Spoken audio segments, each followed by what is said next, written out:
하나님의 나라. 오늘은 다니엘서 7장, 8장, 9장을 통해서 하나님의 나라는 어떤 나라인가, 하나님의 나라란 무엇인가, 또 언제 오고, 차를 타고 가는 길에 보니까 현수막에 예수 믿고 천국 갑시다 라는 말이 쓰여 있어요. 우리가 어렸을 때 다녔던 교회들의 전도 주제는 예수 믿고 천국 갑시다. 그래서 예수 믿으면 정말 천국을 갈까 해서 믿었더니 결국 그 사람이 죽어갖고 무덤으로 가야지 우리 성도님은 천국에 가셨습니다 라고 하는 거죠. 예수 믿고 천국 갑시다 라는 말에는 천국을 어떻게 갈까, 또 천국은 어디에 있는 것일까, 천국은 무엇일까 라고 하는 거에 대한 개념을, 그 사람들의 개념을 알 수가 있죠. 그 사람들의 개념에서 천국은 우리가 육적으로는 갈 수 없는 그런 나라이고, 또 죽어서야지 가는 곳이고, 우리가 성경을 보면은 성경에서 말하지 않는 것들, 언급하지 않는 것들, 기록하지 않는 것들을 많은 사람들이 헛것으로 믿고 있어요. 허투루 믿고 있는데, 우리가 죄를 짓는다는 것은 그 죄를 누구한테 배워서 짓는 게 아니고 우리가 원래부터 죄인이기 때문에 죄를 그냥 짓고 있는 거예요. 우리가 잘못된 사상을 가지고 있는 건 누구한테 배워서라기보다는 그냥 원래부터 내가 올바른 생각을 하고 있는 사람이라면 내가 진리의 사람이죠. 근데 나는 원래는 진리의 사람이 아니기 때문에 나는 올바른 생각을 하고 있지 않아야 돼요. 그래서 성경이 말하는 천국을 우리가 모르는 건 당연해요. 하나님의 나라. 하나님의 나라는 뭐죠? 아마 하나님의 나라에 대해서 간략하게 말해보면 하나님의 나라가 뭐죠? 말 그대로 우리나라 하면은 우리들의 나라잖아요. 하나님의 나라는 하나님의 나라예요. 거기에 하나님이 뭘로 있어야지 하나님의 나라예요? 왕으로 있어야 되지. 하나님이 다스려야지 하나님의 나라잖아요. 근데 이 세상에서 하나님의 나라가 있었나요? 이 세상에서 하나님의 나라가 있었죠. 애굽에서, 이집트에서 자기 백성을 불러내서 내가 너희들의 왕이 될게, 나를 위해서 성소를 지어 해서 그 성소에 거하면서, 이스라엘 나라가 하나님의 나라예요. 우린 눈으로 볼 수 있고 만질 수 있는 나라였어요. 이스라엘 나라는. 그게 하나님의 나라라고요. 하나님의 나라는 죽어서 가는 나라가 아니고 그냥 현실에서 하나님이 다스리면 하나님의 나라예요. 근데 그거에 대해서 그렇게 설명을 안 하는 것도 아니고, 하나님의 나라는 하나님의 주권이 미치는 나라입니다. 뜻이 하늘에서도 이루어졌고 땅에서도 이루어지고 하니까 하늘에서도 하나님의 나라가 있다면 땅에서도 하나님의 나라가 있어야 되죠. 마가복음 12장 27절, 하나님은 죽은 자의 하나님이 아니요 산 자의 하나님이시라. 너희가 크게 오해하였도다 하시니라. 하나님은 산 자의 하나님인데 왜 천국을 죽어서 가려고 하는 걸까요? 말이 안 되잖아요. 우리 어머니가 돌아가셨는데 분명히 낙골당에 묻히는 걸 내가 봤는데, 다들 우리 식구들은 어머니는 천국 가셨다, 어머니는 하나님의 나라 갔다, 하늘나라 갔다 라고 해요. 그게 광신이라는 거죠. 우리 눈으로 똑바로 똑똑히 봤는데, 화장해서 이만한 항아리에 담겨 나오는 걸 우리 눈으로 똑똑히 봤음에도 불구하고 어머니의 육신은 불에 타서 가루가 됐지만 어머니의 영혼은 하늘에 갔어라는 말도 안 되는 것을 믿고 있는 게 개신교 신앙인데, 그런 믿음을 세린교인들도 가지고 있죠. 천국은 죽어서 가는 곳이 아니고 살아서 가는 곳입니다. 에녹이 살아서 갔고, 엘리야가 살아서 갔고, 모세는 부활해서 갔고, 우리가 그러면 천국은 가는 곳일까? 마태복음 6장 10절, 나라가 임하시오며. 우리가 천국을 가는 건 줄 알았는데 천국이 우리한테 오는 거잖아요. 우리가 하나님께로 가는 건 줄 알았는데 하나님께서 우리한테 오시는 거예요. 하나님이 우리와 함께 계시는 임마누엘이 되는 거예요. 그래서 복음을 잘못 이해하면 우리가 하나님께로 가야 되는 듯한 느낌인데, 제대로 이해하면 하나님이 우리한테 오시게끔 하는 게 하나님의 나라예요. 우리가 하나님의 나라를 들어간다라는 뜻은 뭐냐면 하나님이 우리에게 임하셨다라는 뜻이에요. 이스라엘 나라를 보니까 이스라엘 나라가 하나님의 나라가 되는 것은 그 나라의 왕이 하나님이신데 그 나라의 왕이 하나님이시라는 증거가 뭐죠? 하나님이 이스라엘 나라의 왕이라는 증거가 뭐냐고요? 성소에 하나님이 계시잖아요. 성소가 이 나라는 내 나라야 라고 하는 증거예요. 지금은 성소가 없죠. 그러면 지금은 성소가 없다는 게 말이 되나요?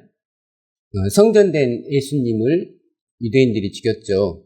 그래서 그 성전이 허물어진 거예요. 그러니까 예수님이 다시 3일 만에 지어서 부활하신 거죠. 그러면 성소된 예수님이 하늘로 올라가신 거잖아요. 에레미야 17장 12절 13절 영화로우신 보좌여 시작부터 높이 계시며 우리의 성소이시며 이스라엘의 소망이신 여호와여. 하나님에 대해서 에레미야는 우리의 성소이시며 라고 말했어요. 그러니까 하나님이 에스겔을 통해서 어떻게 말했냐면 에스겔 11장 16절에 그런즉 너는 말하기를 주 여호와의 말씀에 내가 비록 그들을 멀리 이방인 가운데로 쫓아내어 여러 나라에 흩었으나 그들이 도달한 나라들에서 내가 잠깐 그들에게 성소가 되리라 하셨다고. 그래서 성소는 하나님을 성소라게 해요. 하나님이 거하시는 곳이 성소이기도 하지만 하나님 자체를 성소라고도 해요. 자, 그 예수님이 어디가 계시냐면은 히브리서 8장 1절, 2절, 5절 지금 우리가 하는 말의 요점은 이러한 대제사장이 우리에게 있다는 것이라. 그는 하늘에서 지극히 크신 이유 보좌 우편에 앉으셨으니 성소와 참 장막에서 섬기는 이시라. 이 장막은 주께서 세우신 것이요 사람이 세운 것이 아니니라. 5절 그들이 섬기는 것은 하늘에 있는 것은 모형과 그림자라. 모세가 장막을 지으려 할 때에 지시하심을 얻은가 같으니 이르시되 산과 모든 것을 산에서 너에게 보이던 본을 따라 지으라 하셨느니라. 2절 말씀에 성소와 참 장막에서 섬기는 이시라고 했기 때문에 하늘에 성소가 있다는 걸 우리는 알 수가 있죠. 하늘 성소에 계신 예수 그리스도께서 당신이 다시해야 될 나라, 아까 말씀드릴 때 성소가 있고 백성이 있어야지 나라가 되는 거잖아요. 예, 왕이 있고 백성이 있어야지 나라가 되는 건데 그 왕이 있다는 증거로 성소가 있잖아요. 그래서 성소가 있고 백성이 있으면 이건 그냥 나라가 아니고 하나님의 나라인데 지금 성소는 하늘에 있잖아요. 백성은 땅에 있잖아요. 그래서 이 성소의 다스림을 받는 백성들의 나라가 하나님의 나라예요. 다시 말해서 성소 진리가 있는 교회가 하나님의 나라라는 뜻이죠.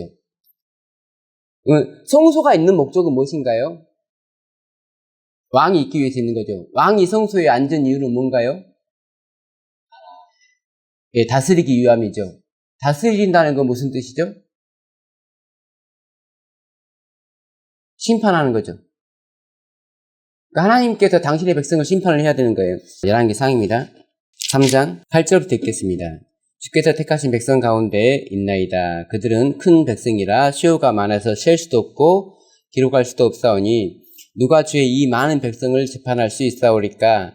듣는 마음을 종에게 주사 주의 백성을 재판하여 선악을 분별하게 하옵소서. 솔로몬이 왕인데 왕이 하는 일은 다스리는 일인데 다스리는 일은 심판하는, 재판하는 일이에요.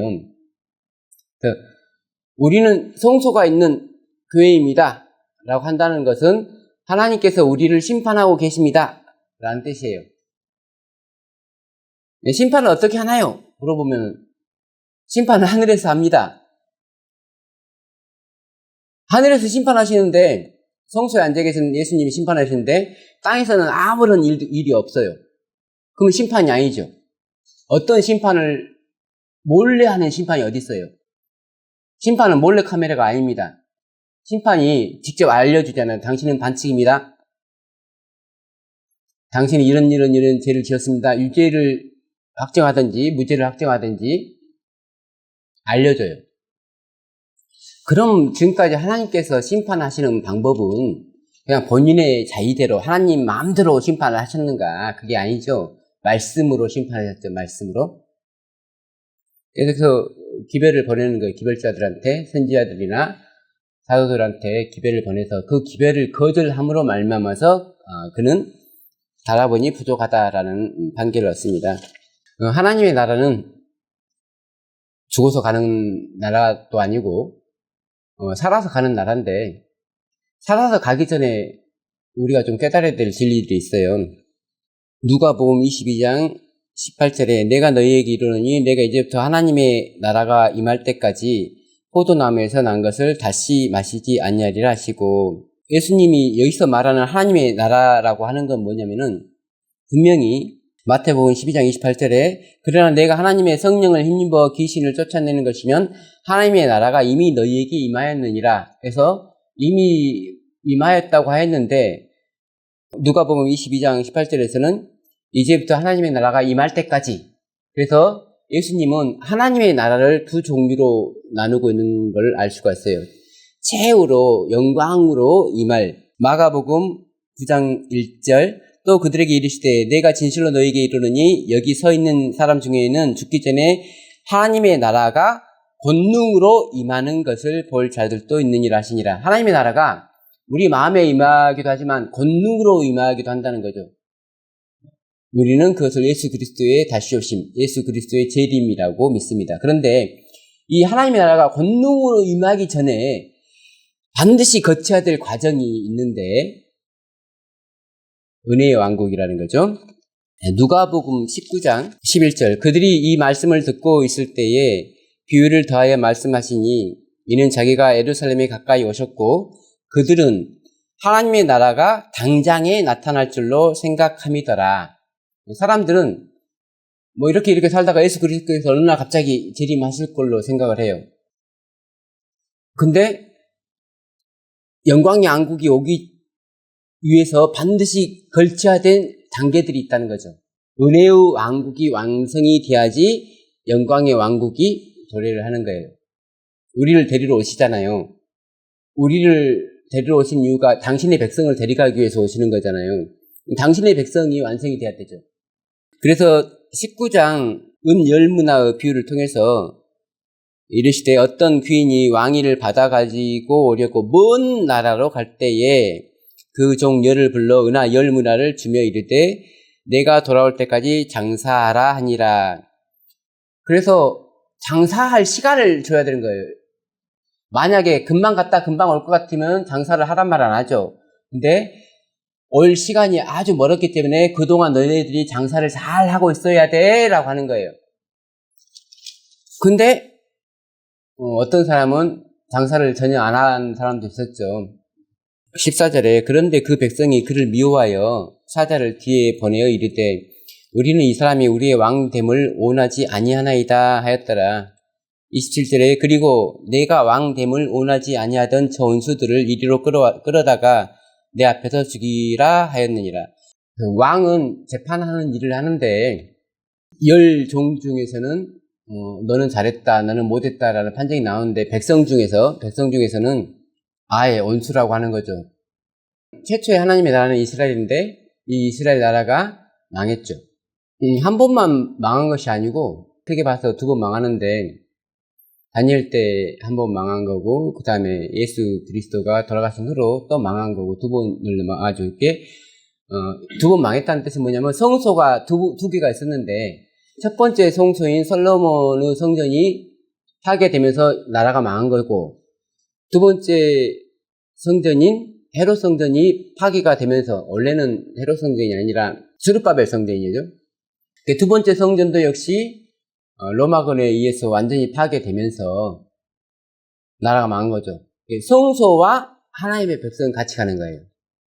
다니엘서 25절 그가 장차 지극히 높으신 이를 말로 대적하며 또 지극히 높으신 이의 성도를 괴롭게 할 것이며 작은 뿔이 싸우고자 하는 두 존재에 대해서 성경은 말하고 있어요. 첫 번째는 누구냐면은 지극히 높으신 이 하나님을 말씀하는 거고 두 번째는 지극히 높으신 이의 성도. 나라가 공격을 받는다는 건 뭐냐면은 성소만 공격을 받는 게 아니고 백성도 공격을 받는 거예요. 왕과 백성은 한 운명 공동체예요. 그래서 한때 두때 반때 동안 하나님을 대적하고 지극히 높으신 이 성도들을 괴롭히는 그런 존재에 대해서 우리가 지난주에 알아봤습니다. 8장 8절 순년소가 스스로 심히 강대하여 가더니 강성할 때에 그 큰 뿔이 꺾이고 그 대신에 현저한 뿔 넷이 하늘 사방을 향하여 났더라.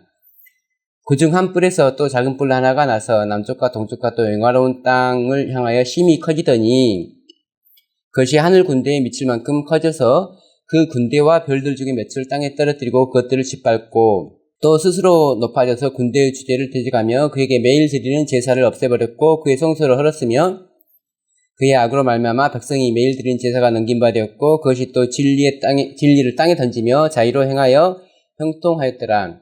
제가 가진 책은 아가페 출판사에서 나온 큰글 성경인데 여기는 아래에 주석이 좀 달려 있어요.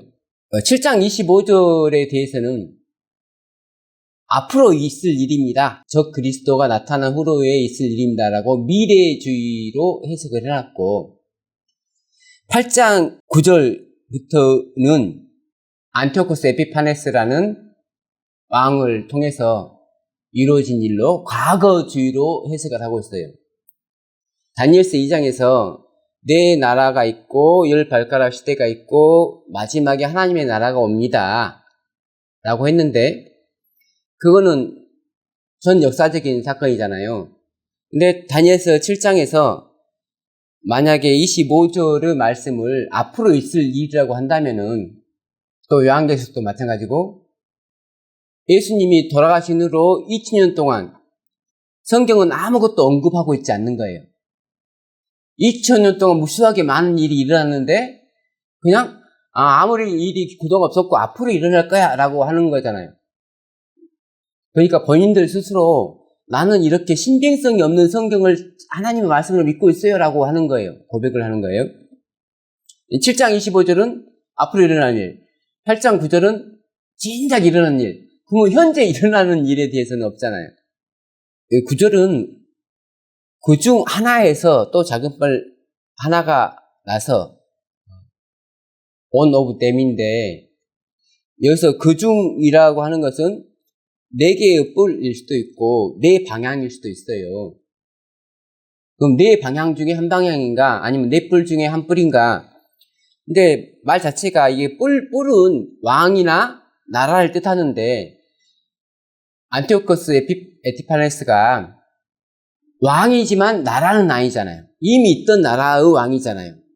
그러므로 새로운 뿔이 될 수가 없는 거예요. 그래서 뿔에서 한 뿔이 났다는 걸로는 안티오코스 에피파네스라고 할 수 없는 부분이다라는 거죠. 안티오코스 에피파네스라는 왕은 새로운 뿔이 될 수 없다. 새로운 나라가 될 수 없다. 그냥 왕이다. 이미 기존에 있던 뿔이었다. 또 17절에 그가 내가 선것으로 났는데 그가 나올 때 내가 두려워서 얼굴을 땅에 대고 엎드리매 그가 내게 이르되 인자야 깨달아라. 이 환상은 정한 때 끝에 관한 것이니라. 정한 때 끝에다. 다니엘서는 마지막 때가 언젠가를 말해주는 책이고 마지막 때를 되기 전의 기간에서 어떤 일이 벌어질 건가를 쓰고 있죠. 그래서 다니엘서 8장은 다니엘서 7장을 보충해주는 말인데 보충적인 말을 추가적으로 설명해주는 말을 전혀 엉뚱한 곳에 붙이고 있다라는 말이에요. 다니엘서 9장으로 갑시다. 23절 곧 네가 기도를 시작할 즈음에 명령이 내렸으므로 이제 너에게 알리러 왔느니라. 너는 크게 은총을 입은 자라. 그런즉 너는 이 일을 생각하고 그 환상을 깨달을지니라. 네 백성과 네 거룩한 성을 위하여 이른 이래를 기한으로 정하였나니. 하나님은 이렇게 때를 정했어요. 한 때, 두 때, 반 때를 정했어요. 또 2300주야라고 또 정했죠. 기한으로 정하였나니 허물이 그치며 죄가 끝나며 죄악이 용서되며 영원한 의가 드러나며 환상과 예언이 응하며 또 지극히 거룩한 이가 기름 부음을 받으리라. 지극히 거룩한 이는 하나님 한 분이시죠. 또 하나님의 아들 예수 그리스도밖에 지극히 거룩하다고. 거룩한 이는 많은데 지극히 거룩한 이는 하나님 한 분이시라는 거죠. 그러므로 너는 깨달아 알지니라. 예루살렘을 증거하라는 영이 날 때부터 기름 부음을 받은 자 곧 왕이 일어날 때까지 7 이래와 62 이래가 지날 것이요 그 곤란한 동안에 성이 중건되어 광장과 거리가 세워질 것이며 62일에 의해 기름 부음을 받은 자가 끊어져 없어질 것이며 장차 한 왕의 백성이 와서 그 성읍과 성소를 무너뜨리려니와 그의 마지막은 홍수에 휩쓸림 같을 것이며 또 끝까지 전쟁이 있으리니 황폐할 것이 작정되었느니라. 기름 부음 받은 자 곧 예수 그리스도께서 왕이 되시는데 언제 되냐면은 AD 27년 가을에 침례 요한에게 기름 부음을 받아요. 물로 침례를 받고 올라오시는데 그때 성령이 비둘기같이 임하여서 이는 내 사랑하는 아들이요 기뻐하는 자라. 성령이 임하였다는 것은 성령으로 기름 부음을 받고 왕이 됐다는 뜻이죠. 근데 왕이 된 시점은 우리가 알겠는데 예루살렘을 중건하라는 영이 날 때부터 기름 부음을 받은 자 곧 왕이 이럴 때까지 시간이 7일에와 62일에 69일에가 지나는 건데 69일에는 뭐 1년하고 좀 몇 달 하는 거잖아요. 예루살렘을 중건하라는 영은 언제 났냐면은 BC 457년 아닥사스다 제7년에 났죠. 그러므로 이 말대로라면 아닥사스다 9년에 기름 부음 받은 자가 일어나야 되는데 70일이니까 490년, 483년에서 457년을 빼면은 26이기 때문에 0년이 없으니까 27년에 예수님께서 정확하게 기름 부음을 받는 거죠.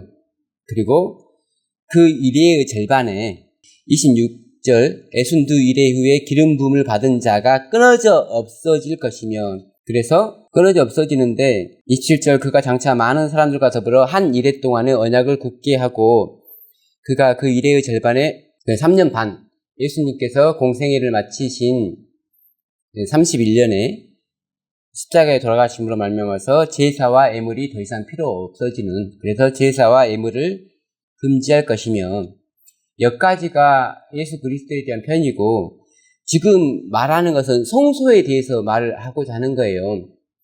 그러면은 이 시작을 성소를 지으라는 영이 날 때부터라고 해야 되는데 성소가 있다 아까 제가 이제 성소가 있고 백성이 있으면 하나님의 나라인데 성소만 있으면 안 되는 거예요. 성소 안에 하나님이 있어야지 그건 성소로 인정이 되는 거잖아요. 그럼 하나님이 있다는 건 뭐냐면은 그래야지 심판을 하는 거잖아요. 근데 지금 고레스 왕에 의해서 성소가 만들어지더라도 그 성소에 임해서 심판할 수 있는 왕이 없다는 거죠. 근데 예루살렘의 중건은 뭐냐면 예루살렘에게 사법권을 어느 정도 부여하는 권리예요. 자치권. 자치적으로 독자적인 국가는 아니고 왕은 없는데 자체적으로 그들의 율법에 의해서 율법이 회복되는 건데 결국은 예수 그리스도가 와야지 왕이 와야지 하나님의 나라가 되는 거죠. 근데 왕이 왔는데 그들 스스로 예수 그리스도를 십자가에 못 박았기 때문에 하나님의 나라가 완성이 되지 못한 거고 새로운 예수 그리스도의 제자들을 통해서 사도들을 통해서 새로운 나라를 만들고 성령이 오순절에 임하심으로써 그 나라가 정식적으로 출범을 하는 거죠. 예수님께서는 하늘에 가셨는데 하늘에서 성소에 앉으셨는데 성소에 앉아서 교회를 다스리고 있다는 증거로 성령님을 보내주신 거예요. 근데 거절했던 사람들은 어떻게 되느냐. 또 포악하여 가진 것이 날개를 의지하여 설 것이며 또 이미 정한 종말까지 진노가 황폐하게 하는 자에게 쏟아지리라 했느니라. 그러니까 성소가 거룩한 이유는 하나님이 계시니까 거룩한 거예요. 그 성소에서 왕이 하나님이 떠나시면 그 성소는 그냥 집이에요, 집. 그냥 장소예요. 성소가 아니라. 더 이상 이제 이 백성은 성소에 하나님이 없는 백성은 하나님의 나라의 백성이 아니기 때문에 로마군이 와서 죽이고 성전을 무너뜨리고 박살내고 파괴하고 하는 거예요. 그래서 이것을 설명하기 위해서 마태는 이런 용어를 씁니다. 마태복음 24장 15절 그러므로 너희가 선지자 다니엘이 말한 바 멸망에 가증한 것이 거룩한 곳에 선 것을 보거든. 멸망에 가증한 것은 거룩한 곳에 서려고 하는구나. 거룩한 곳을 파괴하려고 하는구나. 성소를 파괴하려고 하는구나. 성소와 백성을 공격하는데, 성소를 공격하기 위해서는 거기 주변에 있는 백성도 공격해야 되고, 백성을 공격한다는 말은 또 성소를 공격한다는 뜻이다. 그 말이에요. 다니엘서 2장 44절은 이 여로왕의 시대에 하늘에 하나님이 한 나라를 세우시리니 이것은 영원히 망하지도 아니할 것이요 그 국권이 다른 백성에게로 돌아가지도 아니할 것이요 도리어 이 모든 나라를 쳐서 멸망시키고 영원히 설 것이라. 다른 나라를 쳐서 멸망시키고 영원히 선다는 것은 영광의 왕국을 뜻하는 거죠. 손대지 아니한 돌이라는 뜻은 뭐냐면 인간이 세우는 나라가 아니고 주님이 세우는 나라인데, 이걸 보니까 이 세상에 있는 교회를 뜻한다기보다는 마지막 때 예수 그리스도께서 영광의 왕국으로 오시는 거, 재림일 수도 있고 삼림일 수도 있고 최종적인 결론을 내주는 거잖아요. 이 나라가 있을 때는 다른 나라는 없는 거예요. 근데 지금은 교회뿐만 아니라 다른 나라들도 있잖아요.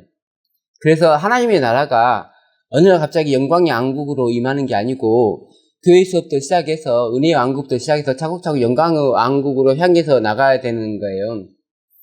그래서 이제 추가적인 설명이 필요한 거죠. 7장 22절에 내가 먼저 이 뿌리 성도들과 더불어 싸워 그들을 이겼더니 옛적부터 항상 계신 이가 와서 지극히 높으신 이의 성도들을 위하여 온 하늘 풀어주셨고 때가 이름에 성도들이 나라를 얻었더라. 그래서 온 하늘 풀어주자마자 성도들이 나라를 얻은 게 아니고 온난을 풀어주신 사건과 때가 이름에, 때가 이른 사건은 약간 갭이 있는 거죠. 그래서 온난을 풀어주신 것은 한때와 두때와 반때 후의 일이고 1798년에 온난을 풀어주신 거고, 때가 이름에는 2300주야의 것인 1844년에 성도들이 나라를 얻은 거예요. 계시록 6장 9절로 다섯째 인을 떼실 때 내가 보니 하나님의 말씀과 그들이 가진 증거로 말미암아 죽임을 당한 영혼들이 제단 아래에 있어 큰 소리로 불러 이르되 거룩하고 참되신 대주제여 땅에 거하는 자들을 심판하여 우리 피를 갚아주지 아니하시기를 어느 때까지 하시려 하나이까 하니 각각 그들에게 흰 두루마리를 주시며 이르시되 아직 잠시 동안 쉬되 그들의 동무 종들과 형제들도 자기처럼 죽임을 당하여 그 수가 차기까지 하라 하시더라. 하나님께 심판하여서 우리 피를 갚아주십시오. 그러니까 아직 잠시 동안 쉬라고 하는데 언제까지 쉬어야 되냐면 한때와 두때와 반때가 끝날 때까지 쉽니다. 7장 9절에 내가 보니 왕자가 놓이고 옛적부터 항상 계신 이가 자정하셨는데 그의 옷은 희가 눈 같고 왕자, 심판을 베푸는 보좌를 뜻해요. 옛적부터 항상 계신 이가 심판을 지금 베푸는 건데 10절에 심판을 베푸는데 책들이 놓였더라. 11절 그때 내가 작은 뿔이 말하는 큰 목소리로 말미암아 주목하여 보는 사이에 짐승이 죽임을 당하고 그의 시체가 상한 바 되어 타오르는 불에 던져졌으며, 그래서 이게 이제 심판의 결과로서 짐승이 처벌을 받는 겁니다. 근데 이 짐승이 나중에 다시 살아나죠. 죽게 되었던 짐승이 살아나죠. 그래서 다시 한번 일할 기회를 받는데 13절 내가 또 밤 한상 중에 보니 인자 같은 이가 하늘 구름을 타고 와서 옛적부터 항상 계신 이에게 나아가 그 앞에 인도되며 그에게 권세와 영광과 나라를 주고, 하나님께서 예수님께 나라를 줬어요. 모든 백성과 나라들과 다른 언어를 말하는 모든 자들이 그를 섬기게 하였으니 이 나라가 예수님께서 미지에 딱 오실 나라라고만 생각하면 안 되고 한때와 두때와 반때의 끝인 또 2300주야의 끝인 그때 예수님께서 무슨 일을 하시느냐를 우리가 좀 알면 되는데요. 계시록 14장 7절 그가 큰 음성으로 이르되 하나님을 두려워하며 그에게 영광을 돌리라. 이는 그의 심판의 시간이 이르렀음이니 하늘과 땅과 바다와 물들의 근원을 만드신 이를 경배하라 하더라. 그래서 첫째 천사의 기별은 심판하신다. 하나님이 예수 그리스도께서 심판하시기 시작했다는 기별인데 그게 언제부터냐면은 1844년 10월 22일이라고 다니엘서 8장에 지금 말을 해주고 있는 거예요. 자, 이제 하나님 나라, 성소가 있고 백성이 있으면 하나님의 나라인데 그 성소에 예수 그리스도가 왕으로 앉아 있어야지 본격적으로 하나님의 나라죠. 예수 그리스도께서 성소에 앉는 이유는 백성을 다스리기 위해요. 다스린다는 것은 심판하기 위해요. 심판을 하려면 뭐가 있어야 돼요? 법이 있어야 법. 법원에서 법대로 제형 법정주의라고 해서 법대로 우리가 재판을 합니다. 이 사람이 아무리 잘못했어도 법에 이 사람을 처벌하는 것이 없으면 처벌 못해요. 그냥 비난은 할 수 있는데 예수님이 백성을 심판할 때는 당연히 율법으로 하시겠죠. 율법은 뭘 보고 율법을 합니까? 모세의 오경을 율법을 하죠. 모세의 글을 율법을 하고 하나님의 모든 말씀이 율법이에요. 하나님의 모든 말씀으로 심판을 하는 거예요. 심판을 하는 이유는 벌 주려고? 심판을 왜 하냐고요? 아니, 그잖아요. 하나님의 백성이 되면 예수 그리스도가 왕에 대해서 우리를 심판하는 거잖아요. 하나님의 백성이 아니면 심판 안 받잖아요. 근데 왜 굳이 심판을 받냐고. 심판을 굳이 받으려고 우리가 하나님의 백성이 돼야 되냐고요. 심판을 왜 하냐고요. 용서해 주려고 심판한다니까요. 성소에서 심판하는 유일한 목적은 용서를 해주려고 하는 거예요. 우리가 죄가 많아서 구원 못 받는 게 아니고 죄를 용서받기를 거절해서 구원을 못 받는다고요. 근데 죄가 많아서 구원 못 받으라는 오류를 누가 심어줬냐면 이 엔수가 지금까지 심어줬다고요. 사탄이. 너는 죄가 이렇게 많으니까 너는 절대 용서 못 받아.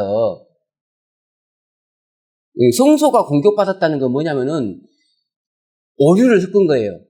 우리가 믿고 있는 진리에 오류를 섞어서 다른 방향으로 우리가 성소에 접근하게끔 하는 거고 다니엘 8장 13절부터 읽겠습니다. 내가 들은즉 한 거르관이가 말하니 다른 거르관이가 그 말하는 얘기 묻되 환상에 나타난 바 매일 드리는 제사와 망하게 하는 죄악에 대한 일과 성소와 백성이 내준 바 되며 집합할 일이 어느 때까지 이를까 하며 우리가 아까 7장 25절에 읽은 것과 어떻게 같은지를 볼게요. 성소와 백성 같이 가죠. 성소와 백성 하나님과 백성은 하나예요. 백성이 없는데 하나님 혼자서 하나님의 나라가 될 수 없는 거예요. 백성들이 있는데 하나님이 없으면 그것도 하나님의 나라가 아니에요. 그냥 백성들의 나라죠. 하나님과 백성이 함께 있어야지 하나님의 나라가 되는 거예요. 근데 하나님이 있다는 증거가 성소인데 성소가 있다고 해서 하나님이 있다는 증거도 아니라는 거죠. 하나님이 있다면 그 성소는 파괴되고 성소가 파괴되면서 백성도 파괴되는 거잖아요. 근데 성소가 왜 파괴되냐? 성소가 할 일을 끝냈으니까 파괴가 되는 거잖아요. 근데 아직 성소가 할 일이 있는데 파괴를 하는 게 누구냐면은 지금 8장 9절에서 나온 작은 뿔이 하는 거죠. 이중적으로 보여주는 거예요. 이 로마라는 나라가 두 개로 나뉘는데 하나는 이교 로마, 또 다른 하나는 기독교 로마. 이교 로마는 육적인 이스라엘을 성소를 파괴하는 군대였고 기독교 로마는 영적인 성소를 공격하는. 그래서 실제적으로 우리가 지금은 영적인 이스라엘이 우리니까 한때 두때 반때 동안에 성소와 백성이 내준 바 됐구나. 7장 25절에 그가 장차 지극히 높으신 이를 말로 대적하며 또 지극히 높으신 이의 성도를 괴롭게 할 것이며 이렇게 됐잖아요. 그래서 성소와 백성이 공격당하면서 필수 불가결하게 성소가 공격당하면은 성소에서 뭘 할 수가 없는 거잖아요. 죄를 용서를 할 수가 없는 거잖아요. 아까 계시록 6장 9절로 11절에서 언제 복수를 해주시나요 하니까 한때와 두때와 반때가 지나서 복수를 해주겠다고 한 거잖아요. 계시록 16장 5절에 내가 들으니 물을 차지한 천사가 이르되 전에도 계셨고 지금도 계신 거룩하신 이여 이렇게 심판하시니 의로우시도다. 하나님은 심판은 의로워야 되죠. 그 의로운 심판을 하기 위해서 성소가 의로워야 되는 거고 여기서 14절 봐보세요. 그가 내게 이르되 2300 주야까지니 그때에 성소가 정결하게 되리라. 근데 정결은 이제 의라고 했죠. 성소가 의롭게 되리라. 그러면 여기서 잠깐 좀 생각해 봐야 될 것은 지금 몇 가지를 물어보잖아요. 매일 드리는 제사와 망하게 하는 제약에 대한 일과, 자, 이건 좀 건너뛰고, 성소와 백성이 내준바되며 짓밟힐 일이 언제까지입니까? 하면은, 성소에 대해서도 말을 해줘야 되고, 백성에 대해서도 말을 해줘야 되잖아요. 근데 여기서는 성소만 나왔잖아요. 근데, 말했듯이, 여기서 성소와 백성은 7장 25절에 하나님과 성소를 뜻하는, 하나님과 백성을 뜻하는 게, 여기서 성소는 하나님과 화환이 될 수 있는 말이죠. 성소가 의롭게 된다는 말은 하나님의 의롭게 됐다는 뜻이잖아요. 하나님의 의롭다는 말은 뭐냐면 하나님의 심판이 옳다는 뜻이잖아요. 하나님 외에는 선한 분이 없고 하나님 외에는 의인이 없어야지, 의로운 분이 없어야지 하나님의 심판을 할 수가 있는 거예요. 그래서 성소가 의롭게 됐다는 말은 하나님이 의롭게 됐다는 뜻으로도 우리가 번역할 수 있고, 그 말은 예수님이 심판을 할 수 있는 자격을 가지고 있다. 그래서 교회를 심판하기 시작한다라고 번역할 수도 있다는 거죠.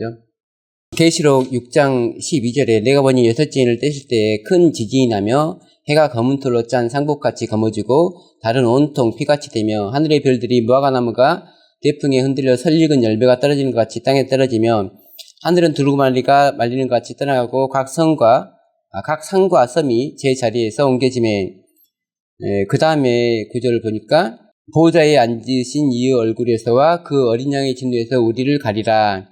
그들의 진노의 큰 날이 이르렀으니, 계시록 12절부터의 여섯째 인을 뗀 후로는 예수 그리스도의 재림이 약속되어 있는 걸 볼 수가 있는 거죠. 그래서 한때, 두때, 반때까지는, 다섯째 인을 뗄 때까지의 영혼들은 한때, 두때, 반때라는 그 기간에 얽매여 있어요. 그 기간이 끝내야지 하나님의 심판이 있는 거고, 그 다음에 12절부터는 여섯째 인을 뗀 사건인데, 여섯째 인을 뗀 후에는 예수 그리스도께서 다스리는 하늘 보좌에서 땅에 있는 당신들의 백성을 다스리는데, 그럼 하늘 보좌에서 당신의 백성들을 다스린다는 증거가 있냐고요?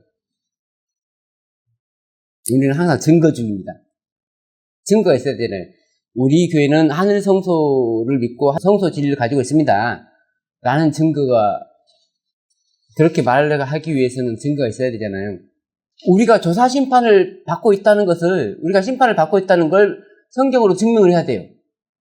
하나님이 지금 다스리고 있잖아요. 심판을 하고 계시잖아요. 예수 그리스도께서. 심판을 하고 있는데 왜 우리가 심판을 받고 있는지를 모르냐고. 그러면 심판을 안 받는 거죠. 심판을 안 받으면 어떻게 돼요? 용서를 못 받는 거잖아요. 제가 있어야지 용서를 받는데, 제가 뭔지를 알아야 되는데, 제가 뭔지를 모르잖아요. 근데 이렇게, 그냥 간단하게, 우리가 죄인입니다. 이렇게 성경에 보니까 이렇게 죄인이네요. 하면, 나 죄인이군요. 하고, 아멘 하면 되는데, 죄인의 기질상, 자기가 죄인이 아니어야 된다고 생각해. 죄를 지으면은 용서를 못 받는다고 생각을 해요. 이게 성경은, 당신이 죄가 있군요. 죄가 있으니까 용서해 드릴게요. 라고 하는 게 성경의 말씀인데, 교인들은 어떻게 생각하냐면, 나 죄 있으면 큰일 날 것 같아. 지옥에 갈 것 같아. 그래서 죄가 없다고 막 우기는 거예요. 하나님의 말씀에 분명히 죄라고 하는데도, 하나님의 말씀에 분명히 진리라고 써있는, 진리의 말씀을 써놨는데도, 나는 성경 말씀을, 하나님 말씀을 믿습니다. 그런데 당신의 해석이 틀려요. 나는 제대로 믿고 있는데 당신이 틀리게 해석하는 거예요. 라고 하는 거예요. 근데 원래 성경 말씀은 여호와의 증거는 확실하여 우둔한 자로 지혜롭게 하잖아요. 성경을 읽어보면 어려운 부분도 있겠지만 처음부터 어떻게 다 쉽겠어요? 정상적인 사람이라면 다 이해할 수 있는 그런 걸로 써놨는데, 교회에 오랫동안 다니다 보면은 정상적인 사람들의 생각에서 벗어나서 생각하게 돼요. 너무 영적으로.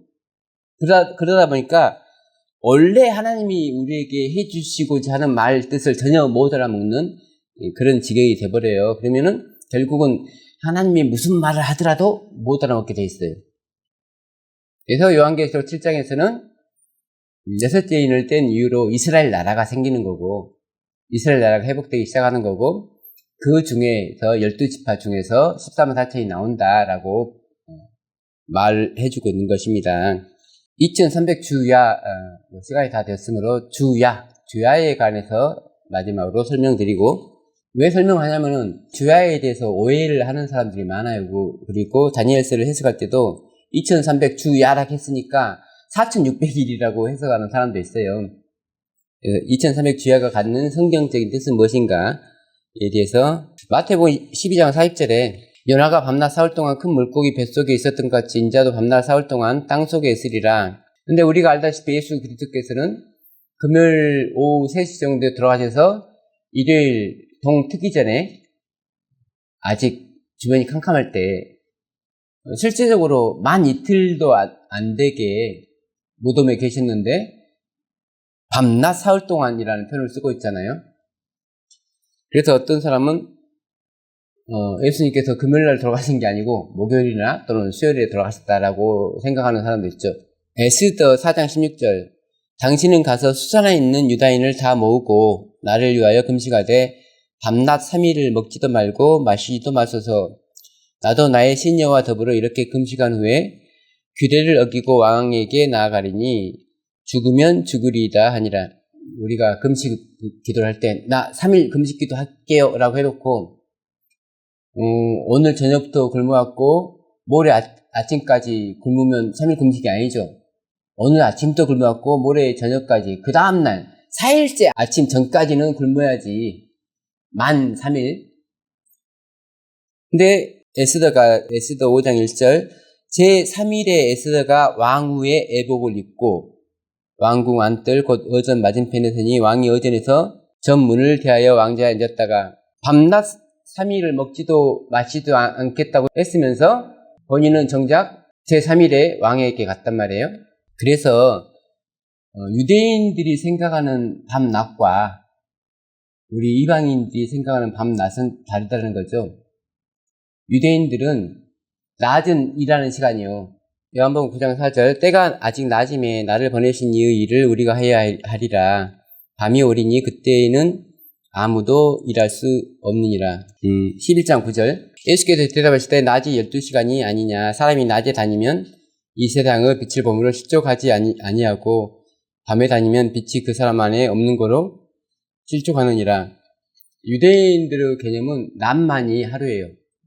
저녁이 되면 아침이 되니 첫째 날인데 그 날과 낮은 같은 말이라는 거죠.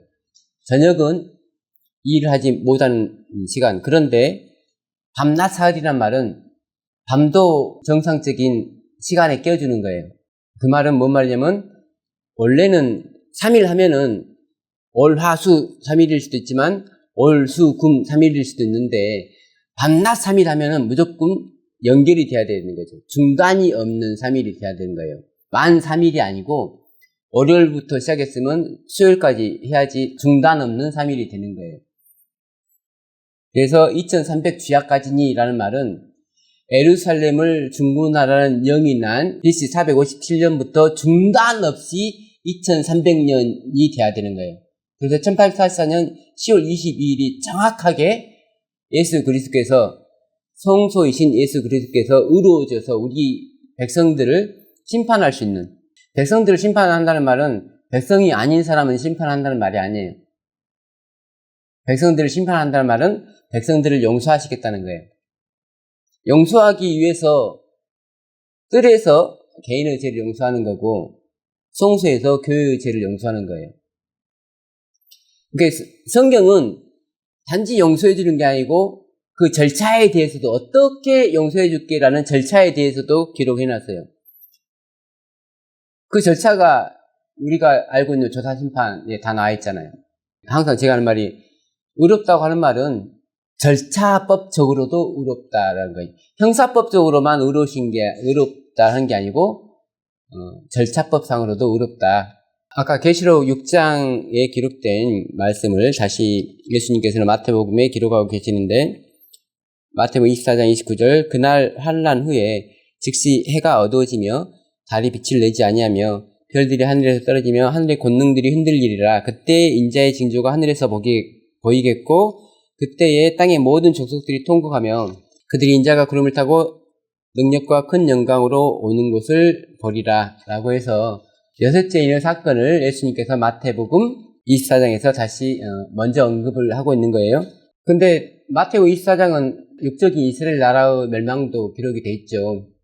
예수님의 초대 제자들이 이렇게 전도를 하러 다닐 때마다 핍박을 당했죠. 바울 같은 경우도 많이 핍박을 당했고, 그래서 그리스도인에게 환난이라는 거 하는 것은 핍박이에요.